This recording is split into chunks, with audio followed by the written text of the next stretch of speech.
Of a partner का हमारा ये लास्ट क्वेश्चन है, पेज नंबर 204 क्वेश्चन 5। इस क्वेश्चन में अगर हम देखते हैं तो हमें पूछा है prepare partners capital account, that means all partners capital account. 3 partners है तो हमें तीनों पार्टनर्स कैपिटल अकाउंट ओपन करने के लिए उन्होंने कहा है, ऐसा नहीं दिया है कि open only this is partners capital account. Question अगर आप देखते हैं तो दिया है प्रिपेयर पार्टनर्स कैपिटल अकाउंट, तो हमने रूलिंग कंप्लीट किया है partners capital account.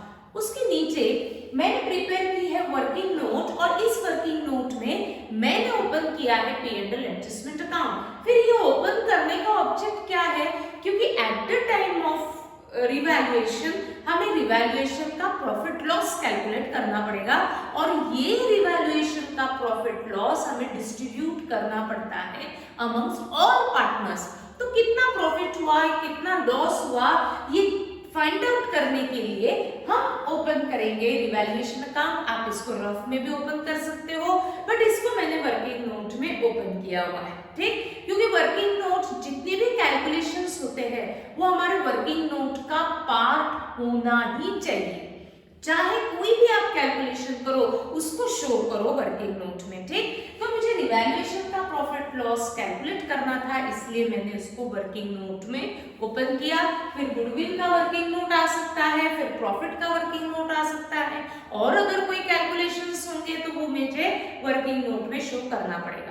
But fair में हमें पूछा है ओनली पार्टनर्स कैपिटल अकाउंट, तो मेरे सामने हमने ओपन किया है सबने पार्टनर्स कैपिटल अकाउंट। तो पोस्टिंग स्टार्ट कर देते हैं। सबसे पहले पार्टनर्स के कैपिटल हम ट्रांसफर करेंगे। तो आपको लायबिलिटी में दिया हुआ है सोहन, रोहन एंड मोहन। एक बार स्टार्टिंग से क्वेश्चन पढ़ लेते हैं, रेशो होता है, फिर कोई एडजस्टमेंट अगर डिफिकल्ट है तो हम उसको मार्क कर लेते हैं। The balance sheet of Sohan, Rohan and Mohan, who were sharing profits and losses in the ratio of 3:2:1 as follows. Balance sheet as on 31st March 2019. Bank overdraft, creditors, bills payable, bank loan, general reserve, मालूम है सबको क्या करना है, and capital accounts. On the asset side, bank debtors, land and building, machinery, investment, computer stock and patents. On the adjustment, Mr. Rohan died on 1st October. Rohan का death हुआ, and Rohan ये second number का पार्टनर है, ध्यान सबका। हाँ, Rohan died on 1st October। तो पहले मंथ्स काउंट कर लेते हैं, कितने months after closing financial year वो कितने मंथ्स फॉर्म में पार्टनर था। 31st मार्च 19 को हमने बुक्स ऑफ अकाउंट्स क्लोज कर लिए थे, और उसका डेथ हो रहा है 1st October को। तो अप्रैल, मई, जून, जुलाई, अगस्त एंड सितंबर। अक्टूबर काउंट क्यों नहीं होगा, क्योंकि 1st October दिया हुआ है, यानी वो 6 मंथ्स एज अ पार्टनर था। 6 मंथ्स को याद रखना है। And the following adjustments were made. Goodwill of the firm is valued at 30,000. Underline goodwill of the firm is valued at 30,000.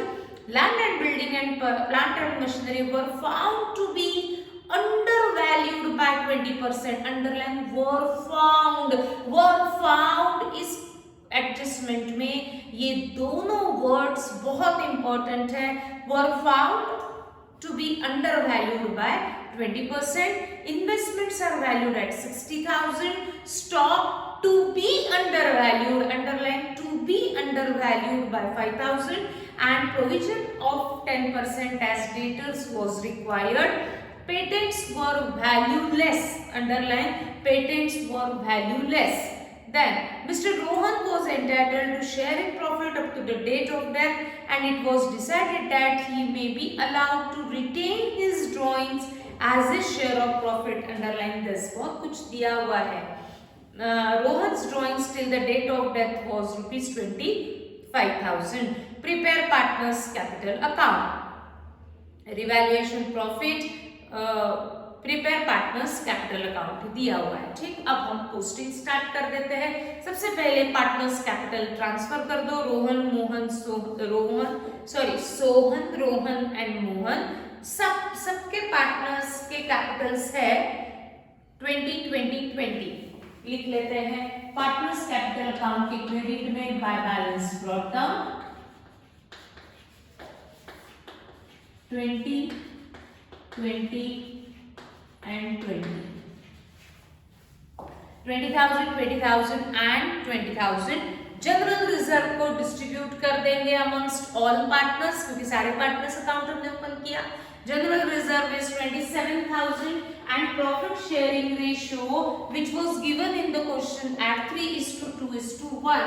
So 27,000 into 3/6, 2/6 and 1/6 calculate करते हैं. 27,000 को 3:2:1 में सभी कैलकुलेट करेंगे. 3:2:1 अगर हम कैलकुलेट करते हैं तो 27,000 को पहले 6 से अगर मैं डिवाइड करती हूँ तो आएगा 4,500. इंटू 2 अगर हम करेंगे तो आएगा 9,000. इंटू 3 अगर हम करेंगे तो आएगा 13,500. 13,500, 9,000 and 4,500. Post it on the credit side of partners capital account by general reserve account. 13,500, 9,000 and 4,500. ठीक ना. अब हमें रिकॉर्ड करना है revaluation of assets and liabilities, जिसके लिए हम एडजस्टमेंट पढ़ते हैं. ध्यान सबका चाहिए क्योंकि एक दो एडजस्टमेंट इसमें हमको सोच करके लॉजिकली सोचते हुए हमें इफेक्ट्स दिखाने हैं. देखते हैं गुडविल, ये हम लास्ट में करेंगे. Land and building and plant and machinery were found to be undervalued by 20%. Were found यानी ये हमको पता चल गया था कि land and building and machinery undervalued by 20% in the books. यानी बैलेंस शीट में जो लैंड एंड बिल्डिंग दिया हुआ है, जो मशीनरी दिया हुआ है, ये हमको पता चला कि वो ओरिजिनल वैल्यू से 20% अंडर वैल्यूड है. क्या कहा मैंने? वापस एक बार. Land and building and machinery जो भी वैल्यूज आपको बैलेंस शीट में दी है, ये वैल्यूज वर फाउंड. ये हमको पता चला है. क्या पता चला है? कि दे वर अंडर वैल्यू. ये ओरिजिनल वैल्यू से अंडर वैल्यूड है बाय 20%. जितनी भी उनकी ओरिजिनल वैल्यू होंगी वो ओरिजिनल वैल्यू से 20% वो अंडर वैल्यूड बैलेंस शीट में रिकॉर्डेड है, जो आपको दिया हुआ है balance sheet. But books of accounts में हमें जो बैलेंस शीट में रिकॉर्ड करना पड़ता है वो अंडर वैल्यूड ओवर वैल्यूड नहीं, मुझे उसकी exact figure original value record करनी पड़ती है. बट मुझे पता चला कि land and building and machinery नाम की जो भी असेट है वो ओरिजिनल वैल्यू से अंडर वैल्यूड है बाय 20%. वर फाउंड, ये हमको पता चला कि बैलेंस शीट की वैल्यूज ये उनकी एक्चुअल वैल्यूज नहीं है. Land and building and machinery की वैल्यूज ओरिजिनल वैल्यू से 20% अंडर वैल्यूड है. तो ओरिजिनल वैल्यू कितनी होती है? बैलेंस शीट में जो वैल्यूज होती है ओरिजिनल वैल्यू यानी वो 100% पे होती है. बट ये 100% की वैल्यू ओरिजिनल वैल्यू 100% है, but were found at under valued bye 20%. यानी ये 20% से 100 का 20% अगर मैं कैलकुलेट करती हूँ तो 20 से वो अंडर वैल्यूड है, यानी लेस रिकॉर्डेड है. यानी बैलेंस शीट में जो वैल्यूज दी है वो कितने परसेंट पे है? 80% पे है. जो land and building and machinery है वो कितने परसेंट पे रिकॉर्डेड है? 80% पे. बट वो कितने परसेंट पे होनी चाहिए? 100% पे. देखो समझा है कैसे? समझ में तो आना ही चाहिए. वर फाउंड जब लिखा है यानी हमको पता चला है कि land and building and machinery की वैल्यू वर फाउंड. हम देख रहे थे, रिवैल्यूएशन कर रहे थे, तब हमें पता चला कि ये दो असेट की वैल्यू ओरिजिनल वैल्यू से 20% लेस रिकॉर्डेड है. तो ओरिजिनल वैल्यू कितनी? तो मुझे कुछ तो भी अजम्पशन लेना पड़ेगा. क्या अजम्पशन लेंगे? हमेशा स्टैंडर्ड अजम्पशन इज 100. अगर ओरिजिनल वैल्यू 100 होती है तो वो 20% से अंडर वैल्यूड है, यानी लेस रिकॉर्डेड है, यानी वो 80 पे है। तो land and building and machinery ये 80% पे रिकॉर्ड हुआ, बट अब जब मैं रिवाइज बैलेंस शीट रिकॉर्ड करूंगी तो वो मुझे exact figure, true figure, original figure यानी कितने पे लाना पड़ेगा, 100 पे लाना पड़ेगा। तो 80 की वैल्यू आपको दी हुई है, हमें उसको 100 पे यानी एक्चुअल फिगर पे लाना है। तो कैसे लाएंगे? लैंड एंड बिल्डिंग की वैल्यू चेक करते हैं। बैलेंस शीट में दिया हुआ है 40,000। बैलेंस शीट में जो वैल्यू दी है 40,000, ये वैल्यू ओरिजिनल वैल्यू है या ओरिजिनल वैल्यू से 20% लेस है? 20% लेस है, ऐसे ही उन्होंने कहा है। यानी ये कितने परसेंट पे है? 80 पे है। 80 की वैल्यू उन्होंने दी हुई है 40,000, तो हमें उसको ओरिजिनल यानी 100 पे लाना है। तो कितनी उसकी ओरिजिनल वैल्यू रहेगी? तो कैसे कैलकुलेट करेंगे? 80 इज 40,000, तो 100 इज हाउ मच? इसका ये मतलब नहीं है कि लैंड एंड बिल्डिंग को आपको 20% से डेप्रिशिएट करना है। यहां गलती कभी मत करना। वो फाउंड जब बोला गया है तो इसका मतलब है कि ये बैलेंस शीट में हो चुका है। क्या हो चुका है? ओरिजिनल वैल्यू से बैलेंस शीट में 20% लेस रिकॉर्ड किया। तो ओरिजिनल वैल्यू से 20% लेस रिकॉर्ड किया, यानी बैलेंस शीट में जो लैंड एंड बिल्डिंग दिया हुआ है वो कितने परसेंट पे है? ओरिजिनल से 20% लेस यानी 80 पे है। तो 80 की वैल्यू इज 40,000, हमें उसको रिवाइज्ड बैलेंस शीट में करेक्ट फिगर पे लाना पड़ेगा, यानी हमें उसको 100 पे लाना पड़ेगा। तो 80 इज 40,000, तो 100 इज हाउ मच? अगर मैं कैलकुलेट करती हूँ क्रॉस मल्टीप्लिकेशन इनटू 100 अपॉन 80, तो मुझे आंसर मिलेगा 50,000, यानी वो लैंड एंड बिल्डिंग की ओरिजिनल वैल्यू थी 50 बट रिकॉर्डेड एट 40। तो जो 40 है उसको मुझे अब करेक्ट फिगर 50 पे लाना पड़ेगा, यानी रिवाइज्ड बैलेंस शीट में मुझे लैंड एंड बिल्डिंग कितनी वैल्यू पे रिकॉर्ड करना पड़ेगा? 50,000 पे। तो ऑलरेडी मैंने बैलेंस शीट में रिकॉर्ड किया हुआ है 40 का लैंड एंड बिल्डिंग मुझे कितने पे लाना है? 50 पे, यानी मुझे लैंड एंड बिल्डिंग नाम की असेट पे 10,000 बढ़ाने पड़ेंगे, इंक्रीज करने पड़ेंगे। तो लैंड एंड बिल्डिंग की वैल्यू इंक्रीज होगी, बढ़ेगी, तो हमारे लिए प्रॉफिट, और वो प्रॉफिट हम रिकॉर्ड करेंगे P&L एडजस्टमेंट के क्रेडिट में बाय लैंड एंड बिल्डिंग 10,000। 40 था ऑलरेडी, अब उसको मुझे 50 करना है, यानी 10,000 का इंक्रीज मुझे शो करना पड़ेगा।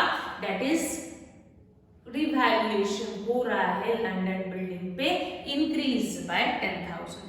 ठीक, ऐसा हमने एडमिशन में भी किया हुआ है वर्क फाउंड वाला। देन ऐसा ही सेम और एक असेट पे हुआ। कौन सी असेट पे हुआ? मशीनरी। क्या हुआ है? Machinery work found. ये हमें पता चल गया कहां? बैलेंस शीट में, कि जो मशीनरी की वैल्यू है वो ओरिजिनल वैल्यू से अंडर वैल्यूड बाय 20%।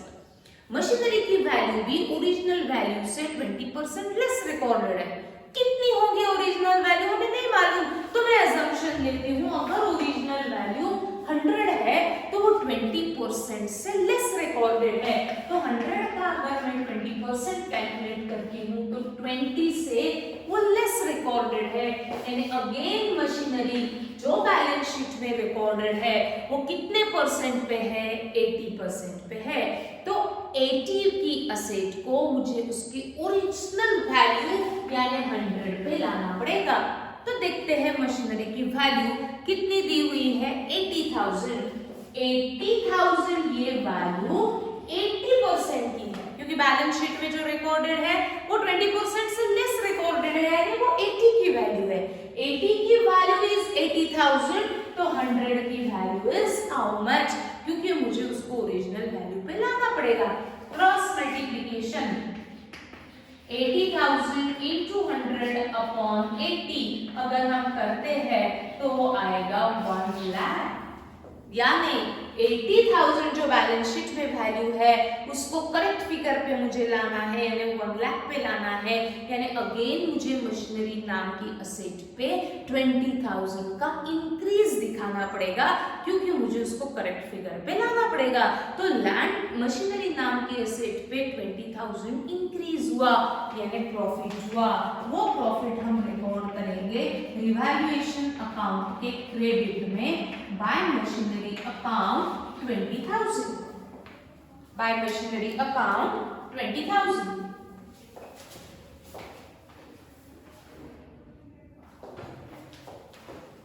हमने क्या किया, 20% से वैल्यू डिप्रिशिएट नहीं हुई।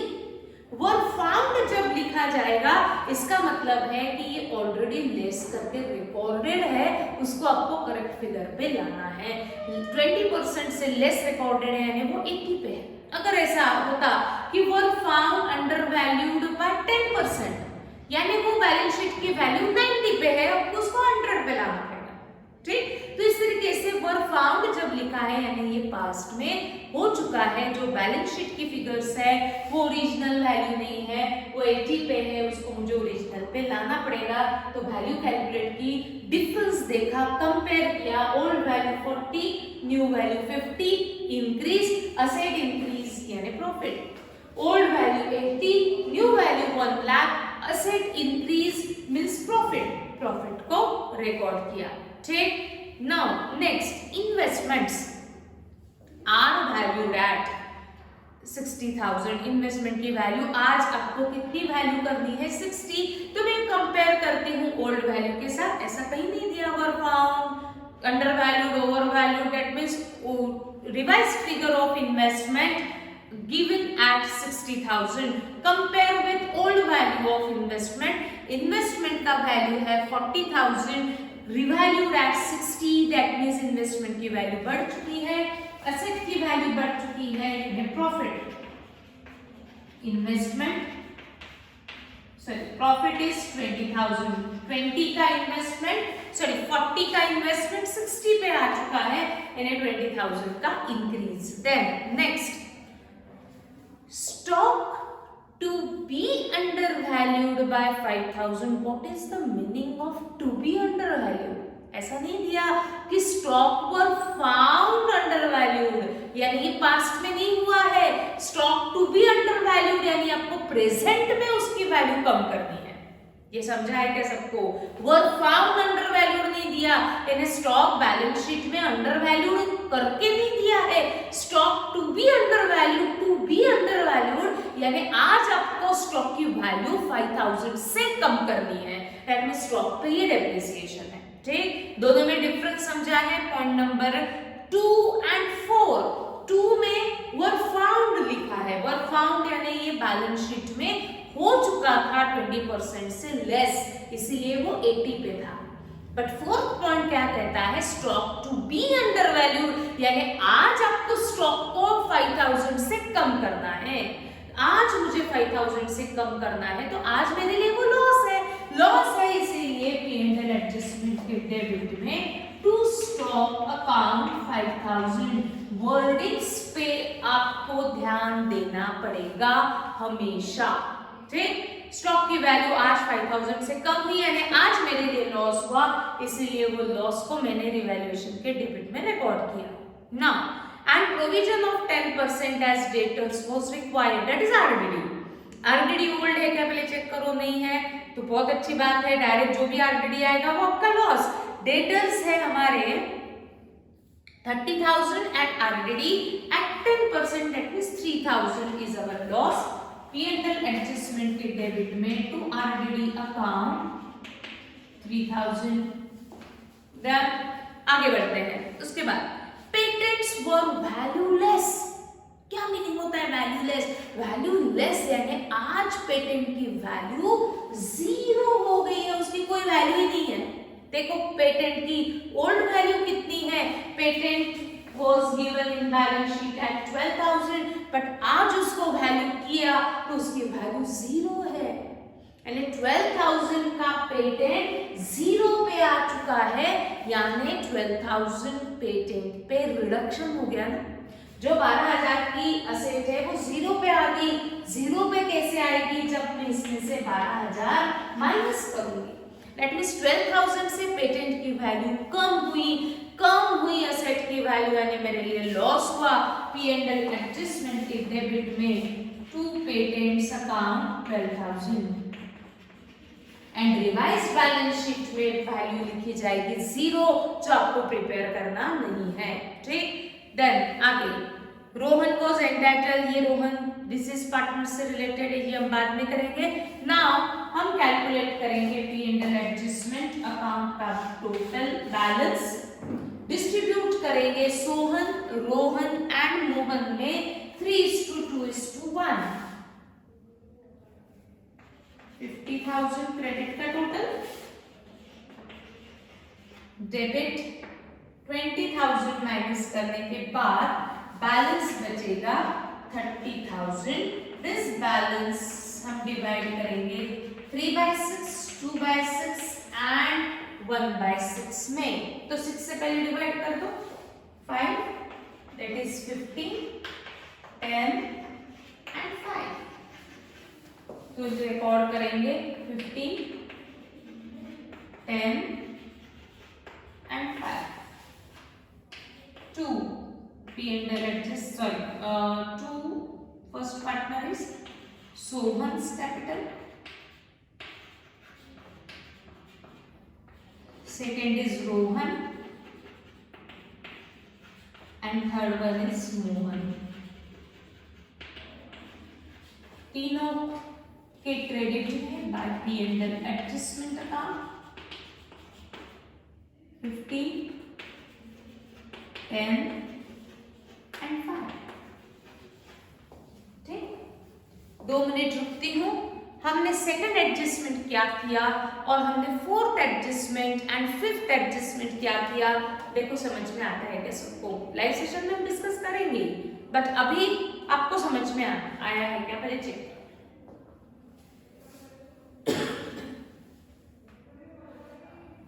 वर्क फाउंड दिया है, हाँ, वर्क फाउंड है ना, ये पास्ट में ऑलरेडी हो चुका है, उसको हमें करेक्ट फिगर पे लाना है।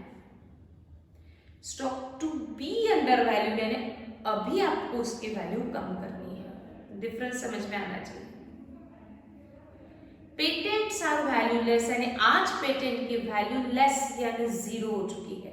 वैल्यूलेस यानी उसकी कोई भी वैल्यू नहीं है। जो 12,000 का पेटेंट था वो 0 पे लाना है, तो 12,000 पेटेंट पे रिडक्शन हुआ। असेट 12,000 से कम हुई यानी हमारे लिए लॉस। समझा है सबको? आगे बढ़े, देखते हैं नेक्स्ट। रिवैल्यूएशन क्लोज करने के बाद हम डिसीज पार्टनर से रिलेटेड सबसे पहले एंट्रीज रिकॉर्ड करेंगे, उसको गुडविल दे देंगे, उसको प्रॉफिट का शेयर देंगे, उससे रिलेटेड जो भी एडजस्टमेंट होंगे वो हमें पहले कंप्लीट करनी है। तो सबसे पहले देखो, फर्स्ट पॉइंट इज गुडविल। इस क्वेश्चन में गुडविल को वैल्यूएशन करने की जरूरत नहीं है, क्योंकि आपको गुडविल को वैल्यू करके दे दिया है। Goodwill of the firm is valued at 30,000, आपको कैलकुलेट करके दे दिया। बट आप सबको मालूम है कि गुडविल का ये जो 30,000 वैल्यू है वो आया कहां से होगा? पास्ट ईयर्स के प्रॉफिट स्टडी किए होंगे, मेथड अप्लाई की होंगी और कंडीशन पे बेस 2 इयर्स, 3 इयर्स, 4 इयर्स करके हमने ये गुडविल को वैल्यू किया हुआ है 30,000। अब आपको गुडविल को डिस्ट्रीब्यूट करना पड़ता है, क्योंकि गुडविल मीन्स उनके एफर्ट का पैसा, उसकी उन सबकी मेहनत का पैसा है, तो सब में डिवाइड होता है। क्या डिसीज पार्टनर को ही गुडविल देना है, ऐसा क्वेश्चन में दिया हुआ है क्या? कहीं भी नहीं दिया, आपको सिर्फ गुडविल ऑफ द फर्म दिया हुआ है। तो इस फर्म के गुडविल में सबका शेयर है ना, तो सब में डिस्ट्रीब्यूट करो। जब स्पेसिफिकली दिया जाता है कि goodwill is payable to deceased partner, तो हम सब पेएबल दिखाएंगे डिसीज को। Otherwise goodwill of the firm जब दिया जाएगा तब मुझे पेएबल सबको देना पड़ेगा, क्योंकि कोई भी उन्होंने कंडीशन नहीं दी है कि सिर्फ डिसीज को ही पेएबल दिखाओ, तो मुझे पेएबल सबको दिखाना पड़ेगा। इसीलिए हम सेकंड वर्किंग नोट में गुडविल की एंट्री पास करेंगे, payable to Sohan, credit to Mohan is payable, Sohan's capital, Rohan's capital Mohan's capital.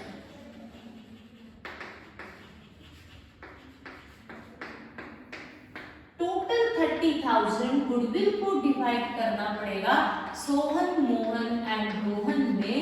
तो 30,000 को हम डिवाइड करेंगे 3:2:1 में, तो आएगा 15,000, 10,000 एंड 5,000।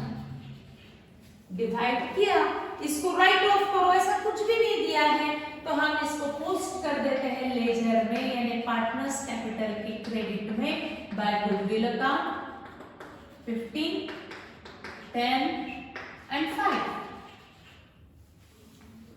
एक ही एंट्री पास की है गुडविल में, तो इसको बैलेंस शीट में भी लेकर के जाएंगे, बट बैलेंस शीट हम प्रिपेयर नहीं कर रहे हैं। उसके बाद दिस इज पार्टनर से रिलेटेड दिया हुआ है 6, and this is very important point. ध्यान से आपका हो सकता है डिफिकल्ट जाए समझने में। क्या दिया हुआ है? मिस्टर रोहन वॉज एंटाइटल्ड, यानी उसको वो हकदार है किस चीज का? To share in profits up to the date of death. उसके 6 मंथ्स का प्रॉफिट के शेयर में Rohan is entitled, and it was decided that he may be allowed to retain his drawings as his share of profit। इसका क्या meaning होगा? Rohan's drawings till the date of death was ₹25,000। इसका क्या meaning है? रोहन ने till the date of his death drawings किए 25,000। तो drawings किए तो उसको मुझे रिकॉर्ड करना पड़ेगा। ड्रॉइंग्स है क्या? रोहन ने अपना अमाउंट कुछ ना कुछ जितना भी कैपिटल इन्वेस्ट किया उसमें से 25,000 वो घर लेकर के गया था, ठीक। अब जितना अमाउंट उसने विड्रॉ किया उतना ही अमाउंट उसका शेयर ऑफ प्रॉफिट रहेगा, ऐसा उन्होंने फर्स्ट सेंटेंस में कहा है। वापस पढ़ते हैं। Rohan was entitled to share in profit up to the date of death, and it was decided, ऐसा डिसीजन हुआ, he may be allowed to retain his drawings as a share of profit। अब drawings यानी क्या होता है कि amount withdrawn by partner from the business। ये withdrawal amount हमें वो पार्टनर से वापस लेनी पड़ती है, ठीक।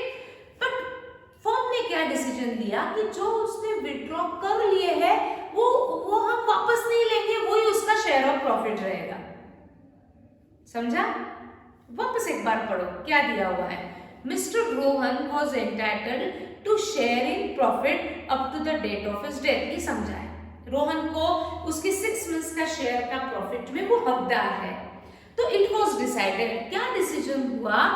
ही may be allowed to retain his drawings as a share of profit. यानी वो जो घर लेकर के गया है ना ड्रॉइंग्स का पैसा, उसको वो अमाउंट हम उससे वापस लेने की जरूरत नहीं रहेगी, क्योंकि वही अमाउंट हम उसको शेयर ऑफ प्रॉफिट करके दे देंगे। तो उसने ड्रॉइंग्स कितने किए आगे दिया हुआ है 25,000। अब इसको रिकॉर्ड करने के 2 तरीके हैं। ड्रॉइंग्स रिकॉर्ड हुआ है, पहले आप कुछ भी मत करना, पहले मैं एक्सप्लेन कर रही हूँ। ड्रॉइंग्स क्या करता है? कैपिटल को कम करता है।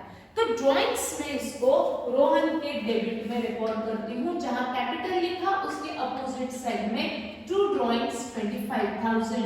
अब ये ड्रॉइंग्स मैंने डेबिट में क्यों लिखा? क्योंकि ये amount is receivable from Rohan. जो भी उसने विड्रॉ किया है फर्म मेंटेन रिकॉर्ड करती है कि ये अमाउंट उससे हम वापस लेने वाले हैं, ठीक। बट ये अमाउंट को उन्होंने कहा कि उसका शेयर ऑफ प्रॉफिट भी कितना है 25,000, यानी मुझे प्रॉफिट का शेयर कैलकुलेट करने की जरूरत नहीं है, जितने ड्रॉइंग्स है उतना ही उसका शेयर ऑफ प्रॉफिट है, एंड शेयर ऑफ प्रॉफिट हमें देना पड़ता है, डिसीज पार्टनर को पेएबल होता है। तो हम ये एंट्री कहाँ रिकॉर्ड करते हैं? P&L सस्पेंस अकाउंट के by P&L suspense Rohan account के क्रेडिट में, यानी प्रॉफिट पेएबल है, ड्रॉइंग्स रिसीवेबल है। इसका मतलब है कि वो जो भी ड्रॉइंग्स उसने किए वो वापस मत लो, वही उसका शेयर ऑफ प्रॉफिट करके अज्यूम करो। यानी ड्रॉइंग्स लेना है, प्रॉफिट पेएबल है, ड्रॉइंग्स रिकवर करना है, ये दोनों अलग अलग रिकॉर्ड करो, या इसकी कोई भी एंट्री नहीं पास करते हो तभी भी चलता है। क्यों? क्योंकि ये अपोजिट साइड में लिखा है एंड इसका इफेक्ट क्या है? नील।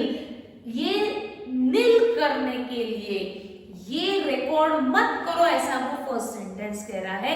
It may be allowed to retain his drawings as a share of profit. तो हमने उसको क्या कहा? जो विड्रॉ करके गए हैं ना, हम उसके एग्जीक्यूटर को बोलेंगे, वो जो उसने विड्रॉ किया, वैसे तो हमको उसका अमाउंट लेना पड़ेगा, बट हम लेंगे ही नहीं, ये समझ लो कि उसका शेयर ऑफ प्रॉफिट पे 25,000। तो आपको इसको ड्राइंग्स को रिकॉर्ड करना है तो उसका शेयर ऑफ प्रॉफिट भी आपको उसको अपोजिट साइड में रिकॉर्ड करना है, या दोनों भी रिकॉर्ड मत करो तभी भी चलता है, ठीक? क्योंकि अगर मैं इसका नेट इफेक्ट देखती हूं तो ये 0 ही है, बट उन्होंने जो कहा है कि जो ड्राइंग्स किए तो मैंने ड्राइंग्स करके रिकॉर्ड किया और ये सेम अमाउंट उसका शेयर ऑफ प्रॉफिट रहेगा and share of profit is payable to Rohan, तो इसलिए मैंने उसको क्रेडिट में रिकॉर्ड किया बाय P&L सस्पेंस अकाउंट, ठीक? तो इसको रिकॉर्ड करो, दोनों को रिकॉर्ड मत करो तभी भी चलता है, क्योंकि नेट इफेक्ट इसका 0 ही आने वाला है। बट मेरे हिसाब से ड्राइंग्स दिए हैं ना, रिकॉर्ड करो, और ये ड्राइंग्स को उसका शेयर ऑफ प्रॉफिट अज्यूम करना है तो शेयर ऑफ प्रॉफिट की एंट्री पास करो। तो दोनों मैंने अपोजिट साइड में रिकॉर्ड किया तभी भी चलता है, ठीक? नाउ क्लोज, सारी एंट्रीज हो चुकी है। Now close Rohan's capital. सबसे पहले दिस इज पार्टनर का कैपिटल अकाउंट हम क्लोज करेंगे and find out the balance.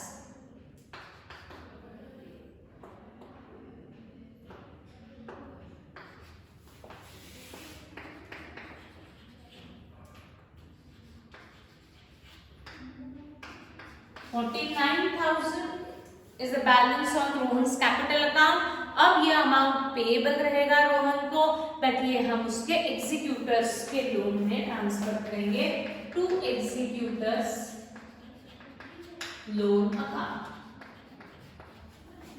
Now close remaining partners capital account.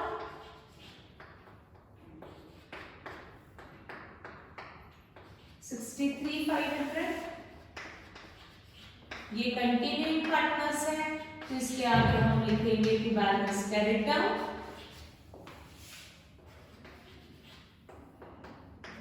$34,500 Mohan account में बैलेंस है, that will be carry forward to next year, क्योंकि वो कंटिन्यूइंग पार्टनर है। 34,500, ठीक? इस क्वेश्चन में adjustment number 2, 4, 5 and 6 is also important. जितने ड्राइंग्स है उतना ही शेयर ऑफ प्रॉफिट है, तो ड्राइंग्स की भी एंट्री पास की, शेयर ऑफ प्रॉफिट की भी एंट्री सेम अमाउंट से पास की। जो भी डाउट्स रहेंगे लाइव सेशन में कवर करेंगे और फिर हम कल से करेंगे new topic start, that is analysis of financial statement. तो कल बढ़ेंगे आगे। Thank you.